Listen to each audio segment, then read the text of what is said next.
Zobacz, tak wygląda obóz przesiedleńców i ci ludzie tak żyją i nie mogą wrócić do swoich domów, bo tam cały czas czeka na nich śmierć. Ci partyzanci, ci walczący mogą ich pozabijać. Ostatni dzień w Aksum. Bardzo fajne miasteczko, naprawdę świetny klimat. Polecam ci tutaj przyjechać.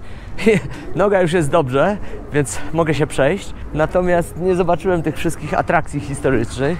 Niestety nie mogę ci ich pokazać. Ale tak szczerze mówiąc, mnie osobiście one nie interesują.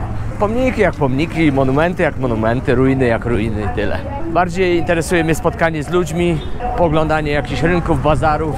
No i przede wszystkim interakcje z lokalesami. Wczoraj była taka akcja, że poszliśmy naprawić telefon Piotrkowi. No i zacząłem gadać z tym gościem, który ma punkt z telefonami. Zamknął sklep, poszedł z nami na kolację, posiedzieliśmy, pogadaliśmy. Było świetnie, opowiedział nam sporo o tej wojnie. Okazuje się, że ten region, w którym ja jestem, oni się uważają w ogóle za osobne państwo. I oni generalnie nienawidzą rządu, ponieważ on przy pomocy armii Erytrei zaatakował ich i totalnie spacyfikował. Tutaj była potężna rzeź. No i oni teraz, ci rebelianci, się przenieśli na południowy zachód kraju i tam generalnie się skoncentrowali. Później te walki dalej trwały, no i oni zamrozili ten konflikt. Gdzieś tam się dogadali przy pomocy mediacji innych krajów. Konflikt został zamrożony, ale partyzanci są rozproszeni i nadal jeszcze robią jakieś dywersje i atakują, więc to wszystko jest jeszcze tutaj gorące i ludzie sami nie wiedzą, na czym stoją. Życie tutaj jest ciężkie, zarabiają naprawdę grosze, ale za to z drugiej strony jest bardzo tanio. Wynajęcie mieszkania dwupokojowego 3-4 tysiące według ich waluty, czyli mówimy o 100-120 zł miesięcznie. Banany tanie, jedzenie tanie, wszystko bardzo tanie, transport tani. Tanio tu się żyje. Dla turystów z Europy to naprawdę fajne miejsce. Za 6-7 zł zjesz obiad, bardzo porządny posiłek, więc rewelacja. No i tyle. Dzisiaj mamy samolot z miejscowości Shire. To jest jakieś chyba 60 km stąd. Więc pójdziemy na transport publiczny, pojedziemy autobusem i będziemy się kierować w stronę lotniska. A w ogóle to jest fajne, że podróżujemy razem z Piotrkiem, ale osobno. Czyli ja wczoraj spędziłem sam cały dzień, kręcąc się gdzieś tam po mieście po południu, a do południa leżąc w hotelu z tą obolałą nogą. Dzisiaj tak samo Piotrek sobie gdzieś tam poszedł, a ja sobie. I to jest fajne, bo takie powiedzmy grubsze sprawy jak przeloty, przejazdy albo jakieś takie akcje typu moja uszkodzona noga to ogarniamy razem. Natomiast każdy sobie. On jest samotnym podróżnikiem, ja też, więc fajnie nam się ten układ skomponował. To nie ma tak, że któryś z nas ciągnie za sobą ogon i coś musimy razem. Rano wstałem, wyszedłem na miasto, cały dzień mnie nie będzie. Po południu się umówiliśmy, że jedziemy do Shire razem na dworcu i tyle. I to jest bardzo fajny układ. Generalnie jak będziesz podróżować po świecie, będziesz spotykać różnych podróżników i warto właśnie wymieniać się kontaktami, wchodzić w tego typu interakcje, bo to jest super, nie? Ta ich wojna to zaczęła się w ogóle w 2020 roku. Ludziom tutaj naprawdę fajnie się żyło, bo była turystyka, wszystko się rozwijało. No a teraz kryzys. Mijaliśmy mnóstwo opuszczonych budów, mnóstwo opuszczonych budynków, rozpoczętych inwestycji, hoteli, nic nieskończone. No bo de facto teraz już turyści tu nie przyjeżdżają. Piotrek wczoraj był w tym turystycznym miejscu i mówi, że widział 4 turystów. Czyli mówimy o ilości 5 turystów w jednym z najbardziej znanych miejsc w kraju, gdzie powinno być ich 5000, więc te wszystkie powiedzmy zorganizowane wycieczki zostały odwołane. No i jedynymi turystami jacy tutaj są, to są tacy właśnie backpackersi, którzy przyjeżdżają na własną rękę.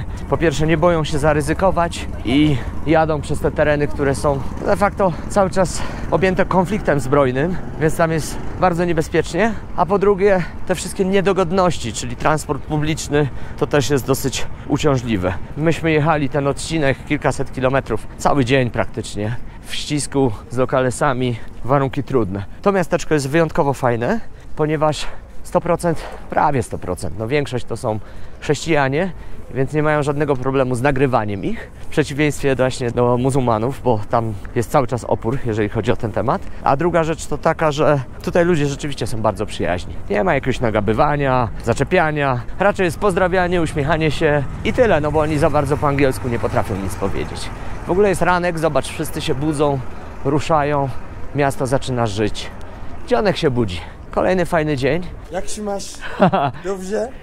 No, przykleił się tutaj do mnie ziomal fajny, który jest turoperatorem i nawet obsługiwał polskich turystów, ale... Ari, I'm from Ari Tours Company. Yeah, Ari Tours Company, We are remember. in Aksum, in the old town of Aksum. So we're gonna show you camels, where they're taking, like carrying the wood for selling. No i ziomal mnie oprowadza za darmo, więc można go nagrać. Bardzo miły, sympatycznie, fajnie mówi po angielsku. Tu mi opowiada o tych wielbłądach. One transportują to drewno po 20-30 km z wiosek. No i generalnie oni to tutaj sprzedają.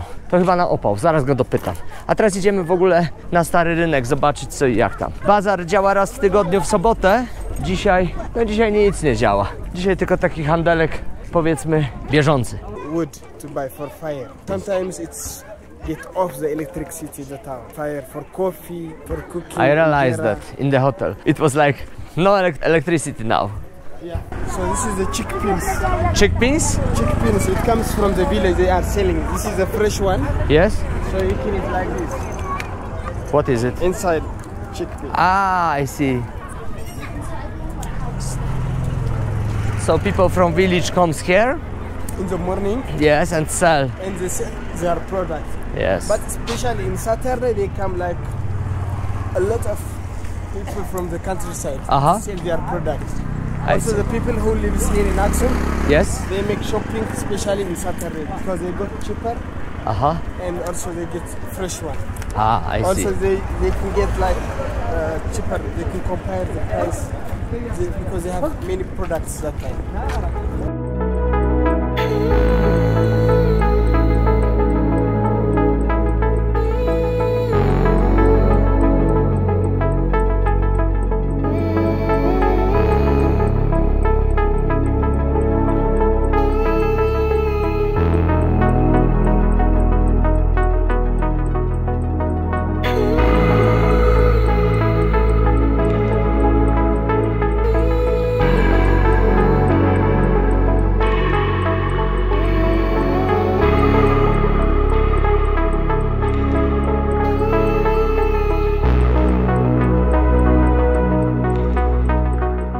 O kurde, kręcę się tutaj koło tych wielbłądów. Mówią, że wielbłąd potrafi kopnąć albo ugryźć. No to ja nie wiem, czy byś wolała dostać z kopyta, czy zostać dziabniętym przez takiego.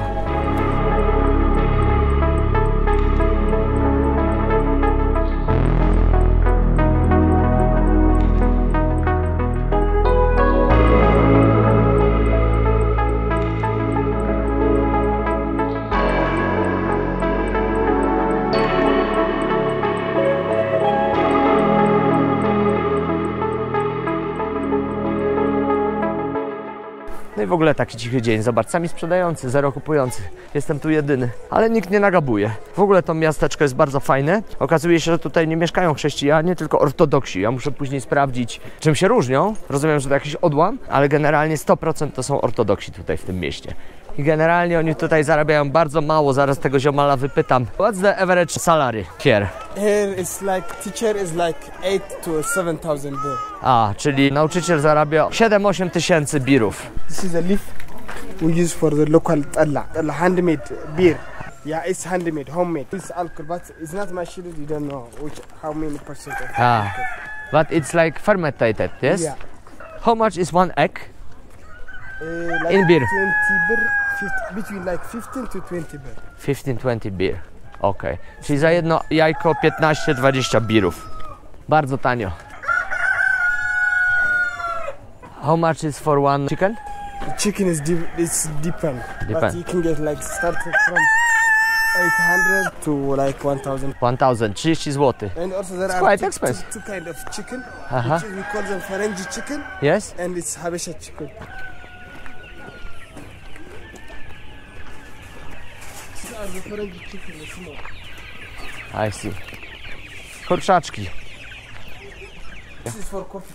For coffee. We make the coffee from this one. Popatrz, robią kawę w takich ładnych dzbanuszkach i to jest oczywiście ręcznie robione. Nie? This is fresh one because it's red. Red. When it's starting to make a coffee, it's Yes. gonna get like black. Czyli widzisz, jak jest nówka, to są czerwone, a jak zaczniesz używać już do kawy, to się robi czarne. 3-4 złote It's like a guitar, but it's like traditional instrument. Local name of this instrument? Krar. Krar. Patrz, chłopak gra na krarze. Śruby, trochę desek, struny. Gitarka taka. Krar. A tutaj te osiołki stoją, patrz jakie mają fajne do transportowania kadzie. Ale sałaty, dawno tyle nie widziałem.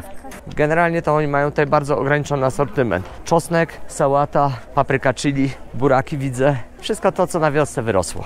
No i tutaj zobacz, wszystko jest zrobione ręcznie, takie rondelki z blachy. Oni w tym parzą kawę. What is it? This is a coffee. A, coffee. But they are like different types of coffee. Zobacz, tutaj masz typową etiopską kawę, która jeszcze nie jest, rozumiem, wypalona. Okay, and it need to be prepared, yes? In high temperature. You bought it and you take it, you roasted it. Ah, roasted, And okay. you change into the powder of the Yes, coffee, yes, yes, and yes. after you put on But the before you need to roast it, yes? Of course. This Ah. is just the coffee, but before you start to drink, Yes? you need to roast it. Okej, on fire. czyli tak jak mi wczoraj zaparzali, czyli zobacz, bierzesz surową kawę, smażysz ją, czy pieczesz raczej na patelni, na węglach takich i dopiero później ją miażdżysz i zaparzasz kawę. Tak oni tutaj robią. Czyli tak wygląda naturalna kawa And etiopska. this is a salt from Danakil. From Danakil. Aha, They just bring it like direct from the land of Danakil. czyli to jest z regionu Danakil, ta sól, którą żeśmy tam widzieli. A tutaj spotykamy Polaka, zupełnie niespodziewanie. This is Piotr. A, Nice to meet you. ja. Nice to meet you. No i co? I pokręcimy się teraz, pogadamy. Piotrek przejął mojego kolegę, a ja sobie teraz mogę sam pochodzić. Chociaż w sumie to on fajne rzeczy poopowiada, nie? Ile ludzie zarabiają i tak dalej, i tak dalej. Coś, czego bym nie wiedział.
Your time for advertisement. Right. So we are with Area Tours and Travel. We do the tours, we organize the tour like in all around Ethiopia and Djibouti. We have employment like in Addis, we have office, and every places we have partners. So please let me know if you need something tours in Ethiopia. Danakil, Omo Valley, Semen Mountain, Tigray Church, Aksum, Lalibela, Bahir Dar. We do tours with cheap for Polish, for all the world tourist travelers. Please welcome and visit our tour and travel company, Area Tours and Travel. You will find us on TripAdvisor, who is high recommended. No to walimy kawkę i tutaj znowu pachnie tym fajnym kadzidełkiem. No i będziemy ją pili. Tu nam panna nalewa kawkę i zobacz jak to fajnie wygląda, a ten zapach to jest po prostu torpeda. Jest zabójczy, uwielbiam go. No i ta kawa rzeczywiście była świeża, nie prażona. Ona wyprażyła ją przy nas i dopiero później nam ją elegancko zaparzyła. Po tym jak przyniosła, myśmy to powąchali, stwierdzili, że już jest wystarczająco wypalona. Później to zmiażdżyła, no i zaparzyła. Nalewają tak, widzę wszędzie, że się rozlewa, bo to nie pierwszy raz tak widzę, że się po prostu rozlewa. Ale najfajniejszy jest ten zapach. Bez tego ta kawa nie miałaby tego uroku. No to pijemy. W dużym skrócie i uproszczeniu opowiem Ci, o co w ogóle chodzi w wojnie w Etiopii. Od 27 lat w kraju rządziła Partia Ludowy Front Wyzwolenia Tigraju. Po dojściu do władzy w 2018 roku nowego premiera Abiya Ahmada, reprezentującego inne ugrupowanie polityczne, rozpoczęły się z obu stron prowokacje i napięcia, które przerodziły się w wojnę domową. W kraju zapanował chaos i dezinformacja. Ludzie nie rozumieli, co się dzieje. W listopadzie 2020 roku Armia Federalna Etiopii rozpoczęła ofensywę przeciwko Ludowemu Frontowi Wyzwolenia Tigraju. Wykorzystując do czystek etnicznych wojska Amhary, bojówki milicji Fano oraz armię sąsiedniego kraju, Erytrei, doprowadziło to do zabicia ponad 600 tysięcy ludzi, głównie cywilów, i wysiedlenia ponad 2 milionów Tigrajczyków. Wojna ta została okrzyknięta największym ludobójstwem ostatnich czasów. Formalnie konflikt został zamrożony w 2022 roku, ale bojówki Amhary oraz milicji Fano nadal terroryzują różne części kraju, prowadząc ataki na ludność cywilną. W związku z tym uchodźcy z Tigraju nie mogą wrócić do swoich domów, ponieważ oznaczałoby to dla nich pewną śmierć. Strony konfliktu wzajemnie oskarżają się o zbrodnie wojenne. Rząd Etiopii twierdzi, że przywraca porządek. Amharowie uważają, że odbili swoje ziemie. Tigrajczycy mówią o ludobójstwie i zbrodniach wojennych. Kto ma rację? Nie wiadomo. Zresztą, jakie to ma teraz znaczenie? Jedno jest pewne. Jak zawsze politycy, którzy żyją w luksusie, wygodnie i bezpiecznie, zgotowali zwykłym ludziom piekło na ziemi. Dzisiaj odwiedzimy tych ludzi, żeby zobaczyć, jak egzystują od ponad 1500 dni w prowizorycznych namiotach bez jakiejkolwiek szansy na powrót do domów.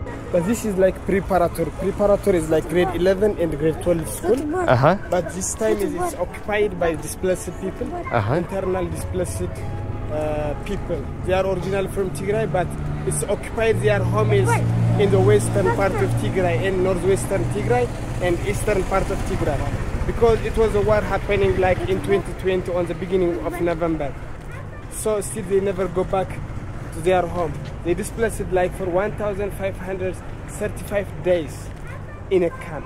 Oh my gosh. So now we're gonna show you the camp. And it was like this school for grade 11 and 12, but this time is occupied by the displaced people because they are massive. More than 600,000 people are displaced from those borders, which is occupied by Eritrean and by the Amaran soldiers. Let's go. But those people you see the seat, they are displaced completely. No job, no job, perspectives. nothing support from NGO this time because it's like in all around Ethiopia. What is it? Problem. It's just listed for the name of the displaced people. Yes? When it comes like support donated from the NGO, they put them here I get see. when time, what they will get. I And see. this is a family name. So this is all the names are displaced just only in this camp. Yes? If we go different campus, there are also displaced people Oh my gosh. still. How many we have- camps like that is in the country? Just in Aksum is like more than 10 camps. Like Oh my this. gosh. In Aksum? In Aksum, it was a school like elementary. This is the only we have like preparatory school, but we have elementary is occupied by displaced people. Secondary school is occupied by displaced people. So this time we use it like half part of the school is as a school, half part is for displaced people because they don't have a place to stay. I Their see. original home is like Oh my it's gosh. occupied by different armies, actors. They are massive displaced people. Oh my Still, God. they are just suffering and died because of lack of food, lack of medicine.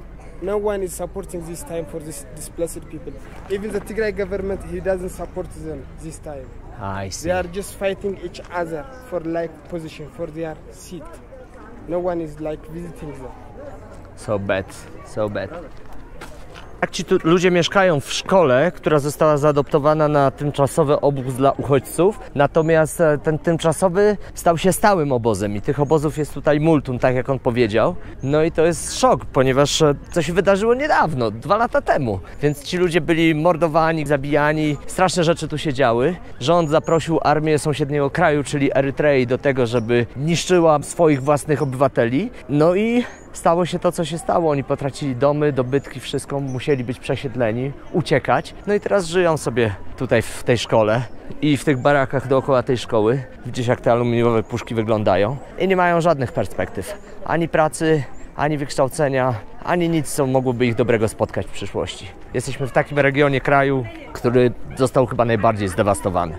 If it's risked, if they go back there, may they arrested or they killed. Yeah, I know. Because that time was Tigranes was killed and throwing like to the Takaza River. There is a Takaza River. They tied with the electric wire their leg and they just throw to the river. Oh my gosh. And they lost their lives there. Crazy.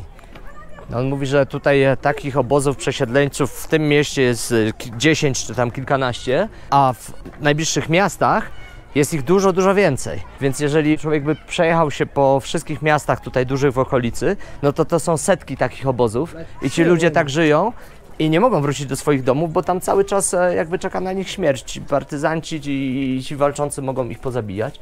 Zobacz jak oni żyją. Zobacz jak oni mieszkają. Like, in this room they lives like maybe 6-7 families. A, 6-7 rodzin mieszka w tym pokoju.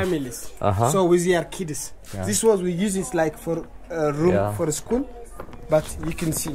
O, i tak mieszkają tutaj ludzie. No wygląda to rzeczywiście dramatycznie, prawda? To jest tak, że jak ta wojna się zaczęła... Aha, tablica ze szkoły, jeszcze stara. To ci ludzie też uciekali do Sudanu i po stronie Sudanu też są tego typu obozy dla przesiedleńców. No i oni nie mogą wrócić, bo będą zabici. Więc tak sobie tutaj na razie żyją. Te dzieci nie mają żadnych perspektyw, żadnej edukacji. No wygląda to naprawdę strasznie. I najdziwniejsze jest to, że to się działo 2 lata temu. Także to jest bardzo świeża sprawa. O, jaki mają ciekawy piec. Czyli zobacz, ulepili sobie piece i sami sobie gotują, palą na plastiku, bo czuć po zapachu. No i robią injerę, ten ich tradycyjny chleb z tego kwaśnego, fermentowanego chyba jogurtu czy coś takiego. No i tak muszą sobie tutaj radzić, muszą mieszkać. Zobacz, mają nawet owieczki, mają więc mleko, mięso. No i tak funkcjonują. No i nie zamierzają się na razie stąd wynosić, bo nie mają gdzie wrócić, bo tam jest po prostu niebezpiecznie dalej. Ten konflikt został zamrożony, on absolutnie nie został rozwiązany, tylko został zamrożony. They stay like one family here. She's a mother of like 3-4 kids. And she spends the time here with her kids. Now she's preparing a coffee ceremony because like our mothers are addicted to coffee, so they prefer. I see. So the kids of all the kids are begging money in the street because they don't have option. They are not going to school, so they don't have a food, they don't have a medicine. So they ask money for people out in the street, and they bring money to her mother, and she buy fruit like tomato, potato, for cook, for injera. Oh my gosh! You can see like how many families are here. There are maybe 6-7 of families staying in one room. Czyli zobacz, ten barak został podzielony na takie namiociki. W takim kwadracie mieszka jedna rodzina, powiedzmy 6-osobowa. No i oni tak funkcjonują, to jest całe ich życie tutaj. A te dzieci się chodzą po ulicach, żebrzą, no bo nie mają ani szkoły, ani perspektyw. Po prostu mogą tylko coś wyżebrać, pomidora, przynieść tutaj. Oni to ugotują, czy kapustę. No i tak żyją, siedzą i czekają. Oni nie pracują, nie ma pracy tutaj dla nich, nie? Ani perspektyw. If you go like we are now in Aksum, displaced people center, but if you go close to the northwestern Tigray, like Tishira, they are massive. They stay like in one room, like more than 11-12 families in the same. It's a lot of displaced people this time in Tigray, the internal displaced.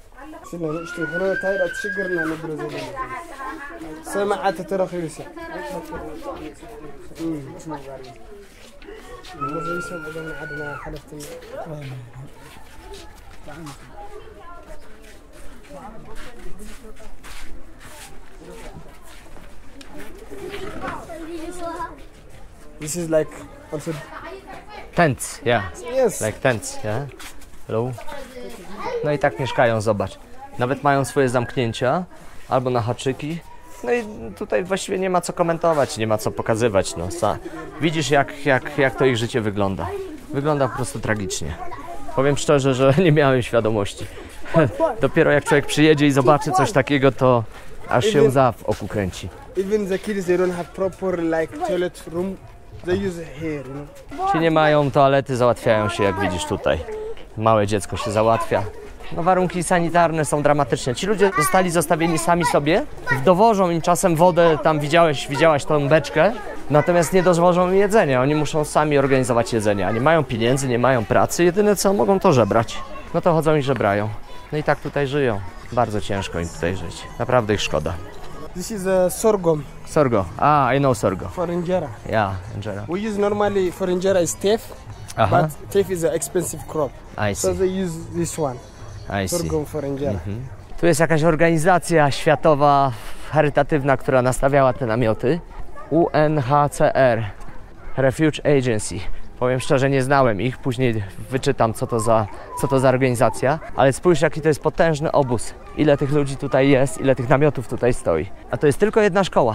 I znowu, jeden pokoik, jedna rodzina. Takie boksy. So this baby is sick. So Sick. He is wearing like traditional medicine. His skin is like scratch. Aha. So he's doing like holy water with the soil of. Czyli to dziecko jest ciężko chore i oni je leczą tradycyjną medycyną, wysmarowali je jakimiś ziołami, lekami i próbują je tak leczyć. Rzeczywiście tam w środku taka ciężka atmosfera. No idziemy dalej. Zobacz, tak wygląda obóz przesiedleńców. No nie wiem, co mam powiedzieć. Ciężko jest cokolwiek skomentować, naprawdę. Tak ci ludzie tutaj żyją. I tych namiotów, jak widzisz, jest tutaj multum. Welcome Mr. Marchu for taking a video of the displaced people here in Tigray. We are in Tigray in Aksum. We are in camp of high school. Displaced people, internal displaced people from western Tigray and northwestern Tigray, also from eastern part of Tigray, which is a border of Eritrea. So those displaced people are coming. It was happening like before 2 years was a terrible war between like the Tigray government and with federal government. And the federal government was collaborating with the Eritrean government and with the rest of regional governments like Amaran, Afar, Eritreans. And we did like with terrible war like for 2 years and a half.